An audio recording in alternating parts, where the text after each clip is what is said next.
Прегарнувања, поздравувања, говори без дистанца. Кој со маска, кој без маска. Вака го славеа синокишниот изборен ден дел од политичките партии. 193 лица заболени од COVID-19 на денот на изборите.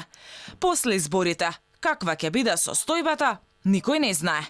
Епидемиологот Драган Даниловски за Алфа со предупредување. Изборните прегратки и непочитувањето на мерките ќе влијаат на порастот на бројките на заболени од коронавирус. Вчерашните славења може да влијаат на пораст на бројките, почнувајќи веќе од сабота па до крајот на месецот. Големината на порастот, кој што дефинитивно е неминовен, ќе зависи од тоа во колкава мера се почитувале мерките за лична заштита. Се носеа ли маски, се држеше ли дистанца? Колку што сум информиран, одговорот е да, ама сосема ретко. И микробиологот Пановски алармира за непочитувањето на мерките за изборниот ден и на тоа на кој начин партиите ги организирале прославите.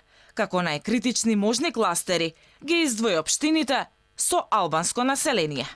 Имаме многу активни случаи, особено во Скопје, а и тие општини што славеа се рекордери водечки во активни случаи. Таму мислам дека сигурно на 10 жители има по еден активен што не сме го откриле. Така да големи се шансите да прошири болест.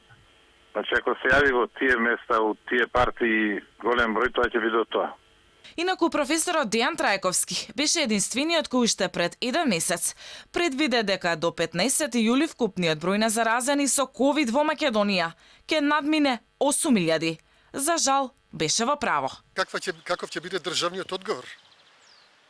Затоа што имаат на располагање повеќе мерки и очигледно нешто мора да се преземе, затоа што 4.000 нови случаи месечно и 203 во просек ново починати за еден месец секако не е мала бројка и бара одреден вид на интервенција. Постизборно, според последната прогноза на професорот Трајковски, бројот на вкупно инфицирани до 25 јули ќе достигне помеѓу 9.400 и 10.400.